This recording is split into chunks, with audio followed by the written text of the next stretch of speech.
Okay, so Lee, thank you for joining us. I know our audience is going to be really excited to hear what you have to say, and we're just working with so many non-for-profits now that are having a hard time finding, any help in their area for their Right. clients and their people that they know have trauma. So I'm really excited to hear from you, and I know everybody else is too. So if you want to just start out kind of giving your background and what you're doing now. Right. So I am in North Alabama. We're in the Madison area right outside of Huntsville. I my in my previous life, I was a television news anchor for more than 20 years, but I'm an adopted child. And so for me, this is not just a job, but it is truly a passion and a calling. And so we're actually celebrating this January 20 years that our Kids to Love Foundation has been in existence, and we've had a direct impact on the lives of more than 310,000 kids in foster care across really our service has reached across the world, and that was not our intention. We were hyper focused in the southeast, but that continues to grow. So in 2015, I retired from television news to take Kids to Love to what I felt like was the next level. We have got a whole host of programs. We have created an ecosystem in foster care that no matter when a child enters the foster care system, we have a support system in place to meet them where they are and to help them navigate the challenges of foster care, to help them identify their goals and to become successfully independent. For us, every child in foster care has a background in trauma. And my mentality and what I try to do is I try to get to the core issues because I don't want to put band aids on problems. For instance, we provide school supplies, we provide Christmas gifts. Those are necessary, tangible items that we provide for our children and our families. But if I could minimize and reduce the number of children in foster care and move those kids from foster care to adoption, then we're solving the problem of foster care. So everything we do is very much geared toward solving the problem. And so we know that, excuse me, that strong contributing factor of the reason that children come into foster care is poverty. And so that is something that our team is very well educated on to be able to recognize that. And no one should lose their children because they're poor. And so how do we support those birth moms and keep that family together? But then another core demographic that we have found, especially as we opened our group home, our farm for girls, as we now are a child placing agency that serves children and families in foster care, a private adoption agency licensed across multiple states, we see trauma as one of the biggest barriers to our children breaking that cycle of what has happened to them that's no fault of their own, to help them heal first and foremost, and then to be able to achieve what they need to achieve to be successful and independent in life. And so we just love ITR and everything about it. For several years, I had researched and looked to see what was out there to become more educated on trauma. So I understood it. So I had to understand trauma before I even knew what questions to ask to try to heal trauma. And so, of course, Karen Purvis is just such a legendary frontier person in trauma and in social work. And so we've utilized a lot of her practices. And so for that, it was recognizing triggers and helping our girls at the farm deal with triggers. But I just felt like there's more. Recognizing and helping them how to teach and cope is step one. But for us, I want to heal so we can give them the freedom of not being a prisoner to their trauma the rest of their life. And that's really what ITR has brought us at Kids to Love. How did you hear about ITR? So Shanna on my team, I'm a researcher, I'm a reader. I always have 3 or 4 books going at the same time. One's probably self-help, one's probably trauma. I don't know. One's going to be a, murder mystery. I don't know. But I was talking about that with our team about how we've got to find what is out there. And so Shanna on our team had heard about ITR. And so she mentioned it. And I was like, well, let's just track that down. And so she really is the one that brought it to my attention.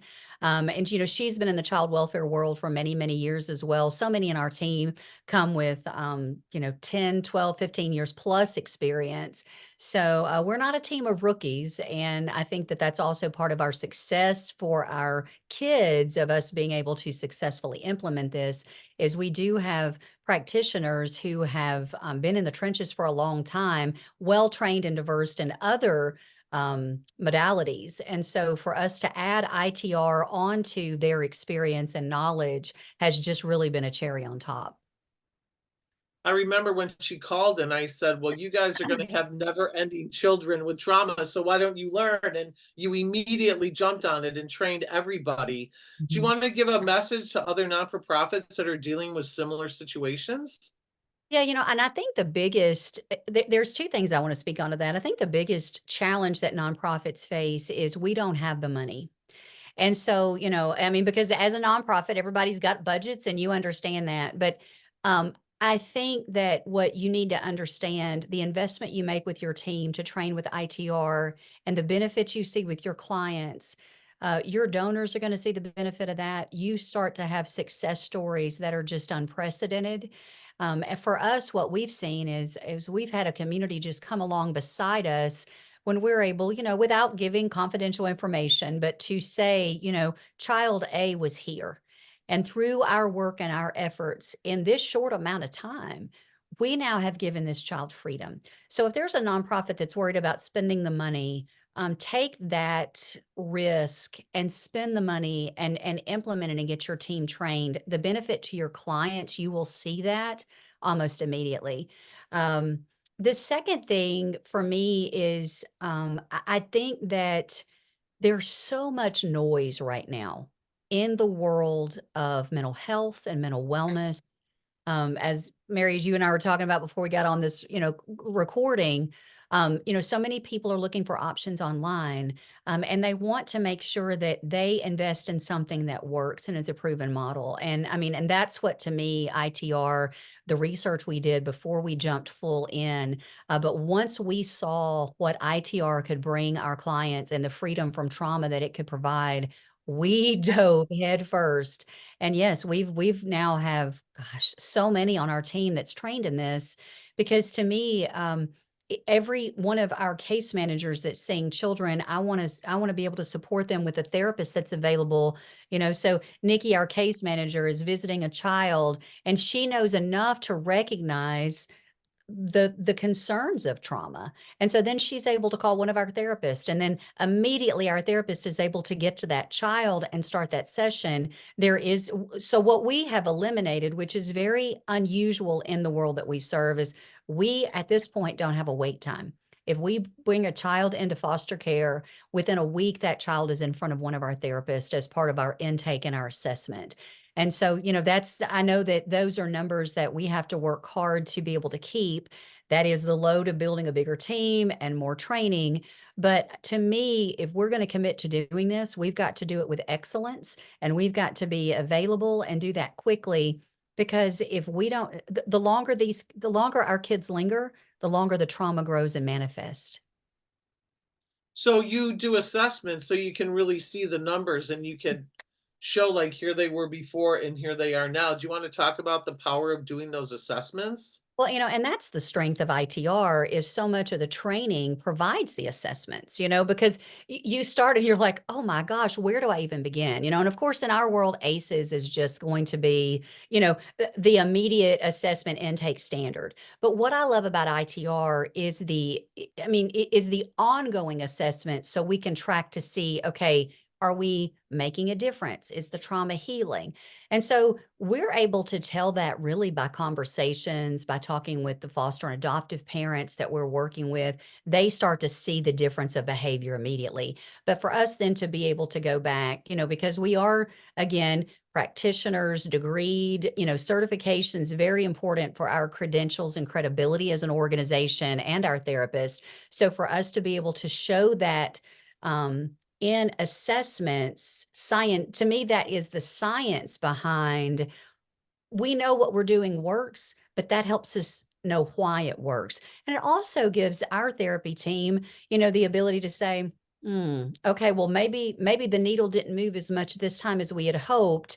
We bring it back to the team. Maybe we need to bring in another modality to support and, and this is working. Um, and but the thing I love about ITR is it is so it can, depending on the amount of trauma and the memories and the timeline and all of those triggers that show up, if you have a child with 1 or 2 traumatic incidents, you can navigate that child through ITR in a relatively short amount of time without rushing that therapy. And so that's the other thing to me is it allows you to get through that hard part quicker to help get to training. And then from there, a lot of times our therapy team will make additional recommendations of, cognitive behavior, other types of therapies for follow up. So, what we love about ITR is it truly is a proven success model. And we use that in our arsenal of treatment, knowing that that's not going to be the one and done for us because we are on the journey with these kids for the long haul.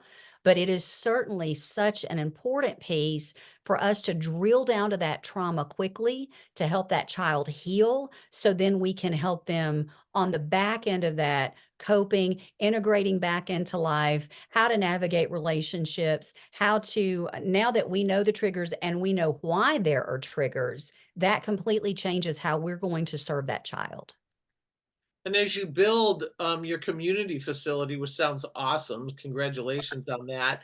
You'll be able to really help the Mm. parents too, because we know where there's a traumatized child, Yeah. there's a traumatized parent. And we hear so often in some of the similar organizations that you run that kids are returned. Like that, they're adopted and then returned. And how awful is that, And that the parents aren't really prepared when they get a traumatized child because they think their loving home is going to be like the be all and end all. And how great is that that you can really come in and prepare the child and get the child healthy to then go into a healthy family, but also have the ability to work with that family that, of course we know like who doesn't have a trauma. I mean, like we all know that it's Raise your hand for your yeah, traumas. it's legacy, it's, we Right, call it right, trickle down, it's been going on for generations, but you have the ability to also help the parents, and that's right. super powerful. Well, and our farm that we have, Davidson Farms, it is just such a beautiful 10,000 square feet, 10 and a half acres. I mean, it is just such a place of hope and healing. And so, yeah, we do have the flexibility to serve children in the foster care system, but we also set up our infrastructure to be able to serve private placements. And so, just like what you're talking about, Mary, we have several children that they have experienced loss of parents. And you have had family members that have stepped up to become parents to this child, or couples that have stepped up to adopt the child, and their heart is right, and these parents want to do it the right way. And what they don't understand is these children have never healed from their traumas. And it has absolutely nothing to do with the parent and everything to do with the child. And so, what our team is able to do is to do intensive therapy with our children to help them heal from trauma. And then, when the time is right, we bring those parents back in and then we help work with them to say, okay, you understand that this child was super sensitive to this color, and you might have thought they were being dramatic. But what you don't understand is that was the color of the room of the bedroom that was painted the day that the grandfather sexually molested this child for the first time. So you're able to just pull these filters back, and you're like, oh my gosh, I so responded to that so wrong, because you have to parent our kids in a different way.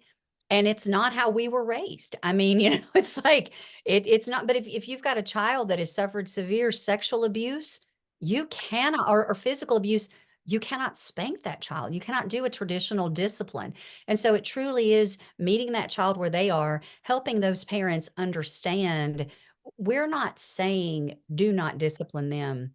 But when you try to take a phone away from a child that's lost everything, they don't care. That is not, it is so much about connection over correction.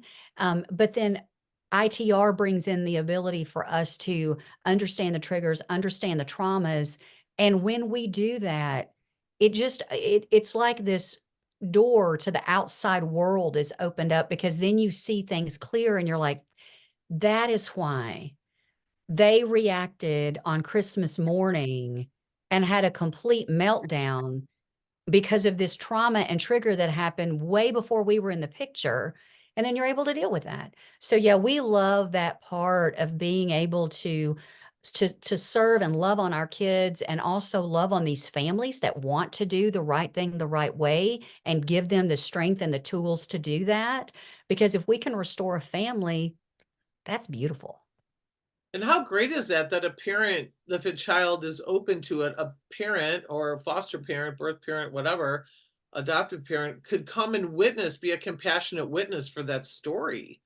And oftentimes it's the first time the story's ever been told and the child feels heard and now they feel understood and now the parent knows. Validated. Yes. Yeah, it's beautiful.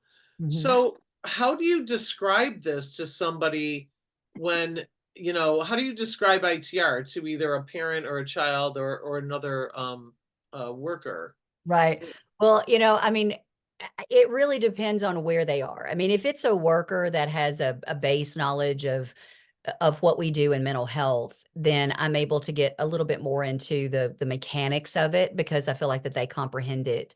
Um, there was one young lady that I was doing a session with, and I'd asked her. I said, can I really think that you would benefit from this? And of course, the initial thing is I'm not crazy. It's like, well, no, we're all crazy. And in the South, it's, did it come from your mom or your dad's side? I mean, let's just be honest.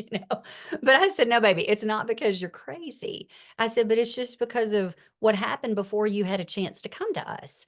And so, I said, it's going to be you and I just sitting down talking, me understanding, you know, where you were before you came to us. So as we build that timeline for us to, get that, okay, you were able to stay with your mom until this age, and then she went to prison. So at what age did you move to your grandparents? And so it's understanding that. So for me with the kids, I just really kind of take it a step by step.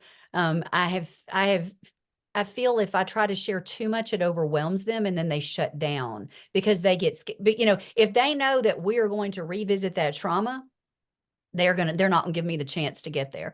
So that's what I love about the ITR, really the modality of that and the workbook that we work through it. You're building the relationship with the child, and you're also teaching these kids these coping skills and, how's the bus feeling today? How are you feeling today? Teaching them to be grounded. And so all of that is happening on the front end as we're building timelines that we can then say, okay, this is something we're going to need to go back in when the time is right. To me, the timeline is such an incredible piece to this because, like I said, our kids and the clients that we serve, there are multiple severe traumas. So what that allows me to do is kind of be intentional of if I only get one, if they only stay with me for one, which one do I think is going to help free up these others that they will then be able to work on self-repair and ground themselves? But what happens is I always try to work through the worst first. And then I say, okay, now we've gotten through that. So this is bad, but man, we've already done the hardest work. And it's hard. I mean, I don't want to candy coat it that it's not. I mean, and it's for me, the kids I work with, I've got a very personal connection. They're my kids, is how I view them. And so I just remember one session with one of our girls, and I believe that she was so open about it because of our relationship. I don't know that she would have been as open as soon with another therapist. And she said that later. She said, because I trust you. I trust you with my story. And so that's the thing, is building that trust so they trust you with their story. So when they're heard in a safe, trusted space. And so as she's going through just the hell that she went through. I mean, I'm crying now, just and it's been months ago. I mean, I'm crying, she's crying. Um, I don't think that you can be a worker in this field and not be touched emotionally for that. So one of the things that as we have implemented this in our team is I remember, after the real hard session, I called Jenny on our team and I'm like, girl, we're gonna have to like have a powwow after this. We're gonna have a like we've got to develop a decompression for our team. What is self-care and how do I, because my clients' memories were so vivid, which is exactly what you want. You want them to get right back in that moment of trauma, and unfortunately, they're gonna have to relive that and sit there. And then for her to beg me, "Miss Lee, stop, stop." But we knew we couldn't leave her in that elevated sense of trauma. We had to get her through that and out of it. And so, having that tough love, but also the compassion as that facilitator to say, you're not in this by yourself. And I mean, I reach across the table and I hold her hand and I'm like, listen, I'm right here. And you just keep drawing and we're going to get through this. It is hard. So I would encourage anyone that's considering adding this to make sure that you do have, um, make sure that it's not too much of a caseload on your workers. ITR is not something that you can have 8 clients a day in an 8-hour day. There may be 2 to 3 hour sessions. And that may be all your therapist needs to do that day and the next, if I'm honest, just it really depends. So you really have to take care of your therapy team to not ask too much of them. So to me, we don't take state or federal funding. For us, we're not about billing, we're about healing. So I would also say if you have an organization and that's the mindset of the administration, that's going to have to be addressed before you are able to bring ITR in. Because if not, the level of burnout you will have for your therapist, you will not be able to maintain good people because they just will not emotionally and mentally be able to take this weight on if they don't have time to offload it. And we find too, you had mentioned reliving, and I know that that is a way of describing it, but we also say like when you're drawing third person perspective and you're drawing like that 3-year-old in there, that you're seeing it as a compassionate witness as opposed to reliving it in the traditional sense where you're talking about it, saying it over and over again as you're visualizing it in your head. Like it's a way to get it out and have Mm. a beginning, middle, and end. So we hear from our therapists too that they were able to end it with the client, even though some of these stories are pretty horrific, Yes. Yes. where you feel sorry for talk therapists or ones that are only doing cognitive behavioral therapy or something where they're just like there's no end to it, and they take it on as often primary or secondary traumatic stress themselves because there's Mhm. no end, and at least you go through the journey, or with ITR you would go through the journey with someone and have the end, and you can feel that grief and they feel that grief and that compassion, that empathy for that poor little one that had to go through that, but then it's over. And so you're right, it's very flexible where then you can add like these different modalities of the ongoing, you know, cognitive behavioral therapy, which we call in our method kind of that externalized dialogue and parts work where you're constantly working with the Mhm. thoughts, behaviors, and feelings, of those parts. But I think you're so right on to have that decompression for the therapist. Because frankly, I don't know how any therapist does 8 clients a day of talk therapy for years.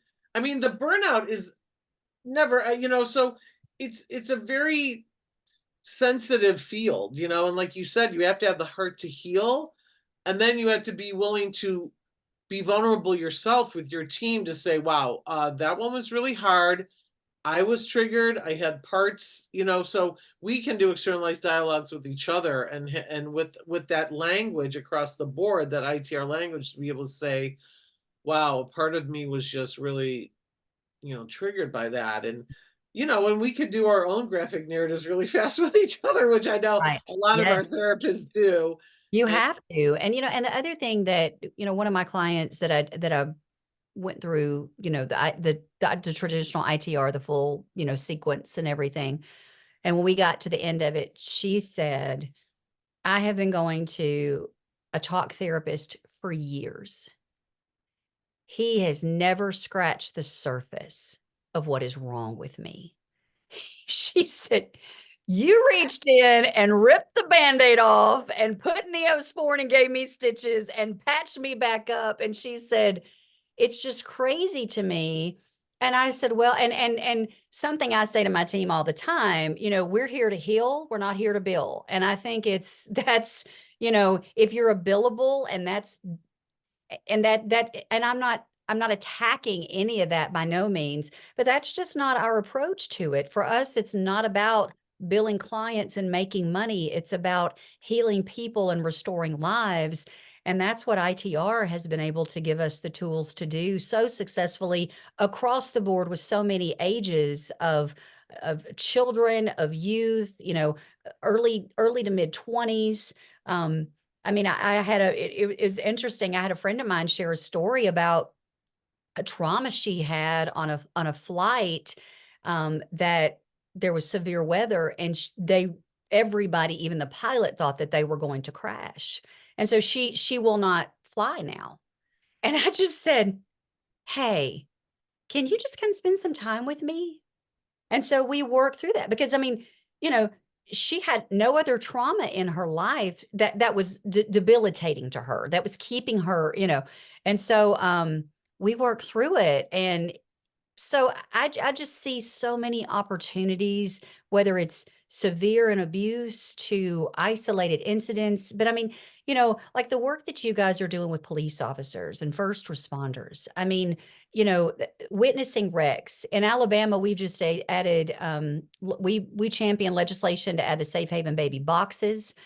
We put our first two boxes in this month, and earlier this week, our first baby was surrendered in 12 days. And so the fire chief reaches out, and the fire station's done all the training, and the baby was healthy. So it was the absolute best case scenario. But he still said, I had no idea how it would impact my guys.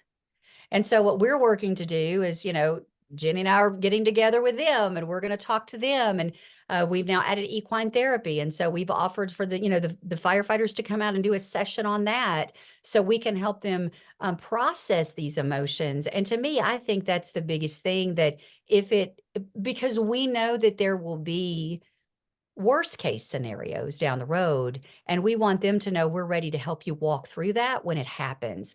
And that's going to be an isolated incident with that situation, but it doesn't mean it's not going to trigger car wrecks and what they've seen and other things. So I mean, ITR is just so beneficial for so many disciplines. I would say anybody that's in the healthcare social services world, it benefits.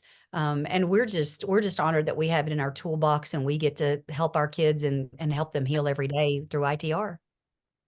Do you see that it empowers them so in the future they recognize and they know what to do? Do you and would you say that with Absolutely, yourself? And absolutely. And it also brings about what we've seen with our girls at the farm is it also brings about a level of self-confidence. And that's kind of you know, a residual effect that we weren't even expecting. It teaches them to advocate for themselves, to give them back their voice that for so long they felt like they had lost, but now their voice has been returned to them. And our girls will now look people in the eye where maybe before they would shy away and they would not want to engage with people. So there have been so many residual effects that we weren't even on our radar on a healing side, that we're seeing because of the confidence of where they are now, the safe place to be vulnerable and to tell their stories. And they know that our team is there to love them, and they can share. If they can share the worst, they can share anything with us. And it also shows that I'm not going to leave you when it gets tough. And I'm going to sit here in your ugly with you for a little while, and then we're going to help you get through it. oh, Lee, thank you so much for what you and your team are doing. It's Ah, thank you fantastic. And guys. we see you as, the shining light of the rest of the country and the world to really see how to set up a wonderful, all healing, you know, non for profit, I guess, or, Yeah. Yeah. community organization around your people. So thank you so much for your time. you. Thank you. Yeah, I was sharing with Mary that we just have finished the approval blueprints. We're actually building a 17,000 square foot new building, and in that will house a state of the art mental wellness center. And so, what we want to do is we want to serve our kids and serve our community, but we also want to, like through working with you guys, how do we become a training center to ripple ITR around the world? Because I just think it is underused and underutilized, and it is such a tool that every practitioner should be using to serve clients. Well, thank you, and thank you for your vision and seeing that and training your whole team. You guys have a fantastic group there. So We got kids some to rock love, stars. kidstolove.org. It's every group should look at it as a great example. So thank you so much for your Very time. great visiting with you. Thank you. Same. Have a Okay, beautiful weekend. thanks. You too. Talk to you later.